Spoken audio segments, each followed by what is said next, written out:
Hello dear student, good morning. मैं doctor Sushma Chaure, सहायक प्राध्यापक राजनीति विज्ञान, गवर्नमेंट कॉलेज छुरिया से। और आज मैं बीए फर्स्ट ईयर का फर्स्ट पेपर जिसमें समानता टॉपिक है उसके बारे में आप लोगों से कुछ चर्चा करूंगी। ये आप लोगों की एग्जाम के लिए काफी उपयोगी और महत्वपूर्ण होगा। तो चलिए सबसे पहले हम यह देखते हैं कि समानता का अर्थ क्या है और उसकी परिभाषा और साथ ही उसके प्रकार क्या है। तो सबसे पहले मैं आप लोगों को समानता का अर्थ बतलाऊंगी कि जनरली जब हम बात करते हैं कि समानता क्या है तो लोग यही मानते हैं कि समानता का मतलब सभी व्यक्ति समान है, लेकिन जनरली लोग समानता का अर्थ ठीक तरह से नहीं समझते हैं। सामान्यतः समानता का अर्थ यह लगाया जाता है कि प्रत्येक व्यक्ति जन्म से समान है, परंतु प्रत्येक व्यक्ति जन्म से समान है तो समानता का यह अर्थ नहीं है कि सब व्यक्ति प्रत्येक प्रकार से बराबर है और उनका वेतन, रहन सहन, खान पान सब एक जैसा है।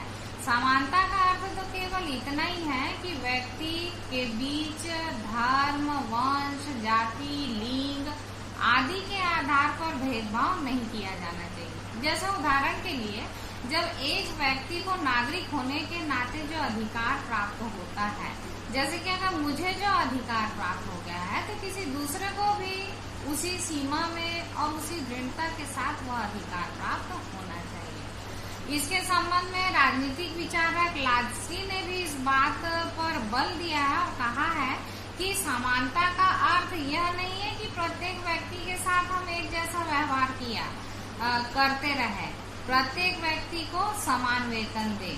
अगर मान लीजिए यदि ईंट ढोने वाले का वेतन एक प्रसिद्ध गणितज्ञ या वैज्ञानिक के बराबर कर दिया जाएगा तो वहाँ पर समाज का उद्देश्य पूर्ण तरह से नष्ट हो जाएगा। इसलिए समानता का अर्थ यह है कि कोई भी विशेष अधिकार वाला कोई भी वर्ग नहीं रहना चाहिए, बल्कि सभी को उन्नति के समान अवसर प्रदान किए जाना चाहिए। कहने का अर्थ यह है कि प्रत्येक व्यक्ति को उसके आत्म विकास के समान और सुलभ अवसर प्रदान होना चाहिए। व्यक्ति के व्यक्तित्व के उत्थान के लिए मानव को जो सुविधाएं प्रदान की जाती है, जिन सुविधाओं की जरूरत है उसको राज्य के द्वारा समस्त सुविधाओं का प्रबंध करना चाहिए।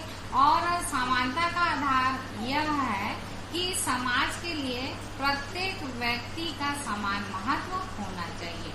तो इस आधार पर हम यह कह सकते हैं कि सबसे पहली बात कि समानता में विशेषाधिकारों का अभाव होना चाहिए। उदाहरण के लिए जैसे कि केवल जाति, धर्म, वंश आदि के आधार पर कुछ लोगों को विशेष अधिकार प्रदान नहीं किया जाना चाहिए और इसी आधार पर दूसरे लोगों को इन अधिकारों से वंचित नहीं किया जाना चाहिए।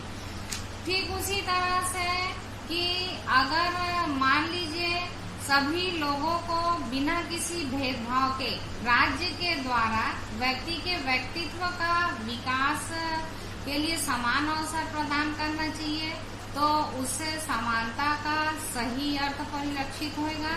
ठीक इसी तरह से कि समानता अगर हमको जानना है तो समानता के बारे में हमको यह भी ध्यान देना होगा कि भूमि और धन का वितरण भी उचित ढंग से होना चाहिए।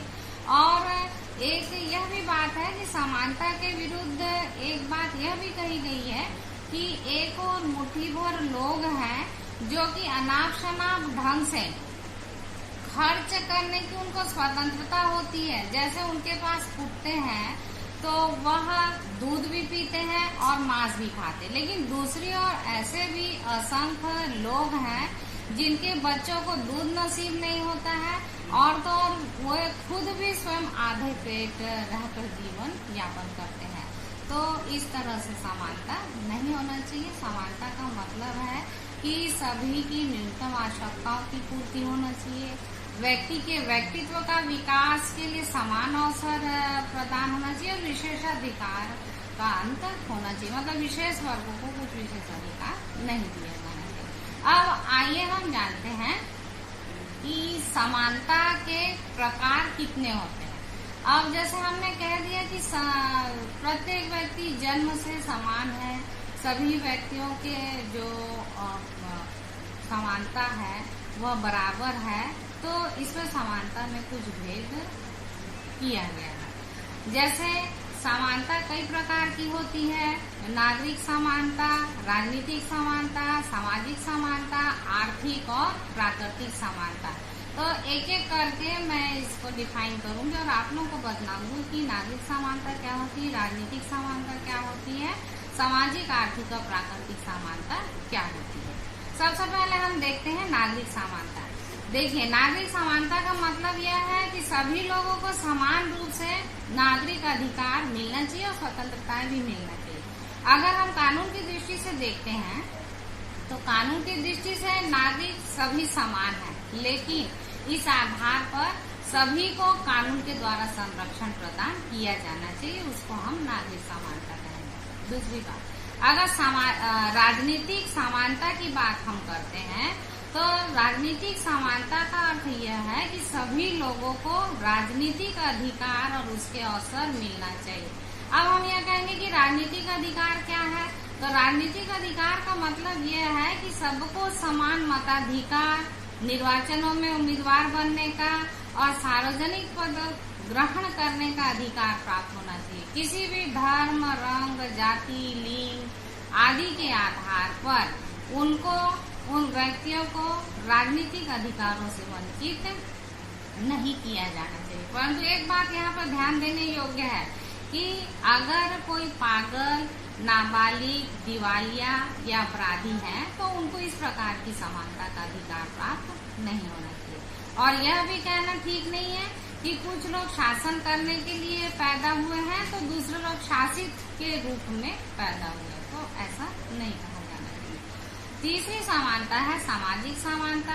अब सामाजिक समानता के बारे में मैं आप लोगों को यह बताऊंगी कि सामाजिक दृष्टि से अगर हम देखते हैं तो सभी लोग समान हैं। जैसे जाति, धर्म, जन्म, संपत्ति आदि के आधार पर व्यक्ति में अंतर कभी भी नहीं किया जाना चाहिए, क्योंकि सभी व्यक्तियों को सामाजिक प्रगति के समान अवसर प्राप्त होना चाहिए। लेकिन अगर हम भारत की बात करते हैं तो भारत में जो अस्पृश्यता और जाति प्रथा है ये सामाजिक समानता के मार्ग में बाधक तत्व है, तो इसे दूर करने का प्रयास किया जाना चाहिए।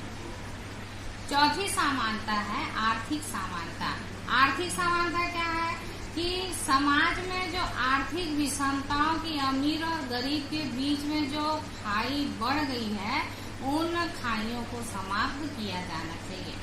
आर्थिक समानता का मतलब यह नहीं है कि समान वेतन और रहने सहने की सुविधाएं मिले, परंतु इसका अर्थ यह अवश्य लगाया जा सकता है कि सभी व्यक्तियों को आजीविका प्राप्त करने के साधन प्रदान किए जाने चाहिए।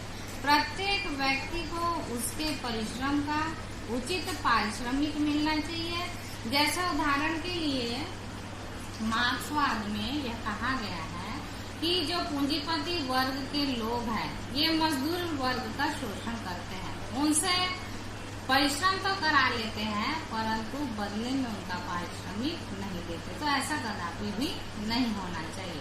तो इसके संबंध में लास्की का कहना है कि मुझे केक खाने का अधिकार नहीं, कब, जबकि मेरा पड़ोसी के घर में चूल्हा नहीं जल रहा है और उसको रोटी प्राप्त नहीं हो रही है। अगर यह भावना सब में आ जाएगी तो उस दिन आर्थिक समानता पूरी तरह से प्राप्त हो जाएगी। लेकिन इसमें एक और अच्छा उदाहरण मैं आप लोगों को देना चाहूंगी कि पूंजीवादी देशों में आर्थिक समानता का लोप देखने को मिलता है, इसलिए वहाँ पर राजनीतिक समानता का भी उपभोग लोग ठीक तरह से नहीं कर पाते हैं। अब अगली समानता प्राकृतिक समानता। प्राकृतिक समानता का मतलब यह है कि जन्म से सभी व्यक्ति समान होते हैं, उसमें किसी भी प्रकार की असमानता नहीं की जानी चाहिए।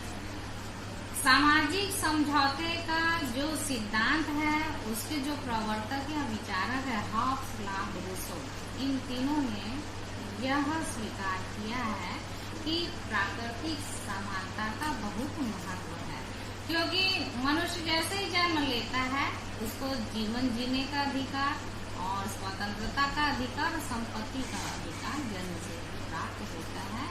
और उनका मानना है कि प्राकृतिक समानता बहुत अधिक महत्वपूर्ण है। परंतु अगर आधुनिक युग की हम बात करते हैं तो प्राकृतिक समानता की धारणा को केवल कल्पना ही माना गया है। हालांकि यह सत्य, यह ठीक है कि व्यक्तियों में परस्पर स्वामी और दास का संबंध स्वीकार नहीं किया जा सकता, फिर भी यह मानना तो पड़ेगा कि ईश्वर ने सभी व्यक्ति को समान रूप से पैदा नहीं किया। वो कैसे कि कुछ व्यक्तियों में बुद्धि अधिक होती है, कुछ व्यक्तियों में बल अधिक होता है, किसी व्यक्तियों में प्रतिभा अधिक होती है। तो इन सभी के आधार पर हमको कहीं न कहीं तो अंतर स्वीकार करना पड़ता है। तो इस तरह से हम देखते हैं कि समानता का जो प्रकार है, वो भेद है, वह कई प्रकार के हैं और इसको हमको ठीक तरह से समझने पर ही हम समानता को अच्छी तरह से समझ पाएंगे। और इस आधार पर हम समानता के लिए यही कहेंगे कि राजनीति शास्त्र में बिना किसी भी व्यक्ति के साथ धर्म, जाति, लिंग, वंश के आधार पर भेदभाव नहीं किया जाना चाहिए। वही वास्तविक रूप में समानता है। धन्यवाद। Thank you.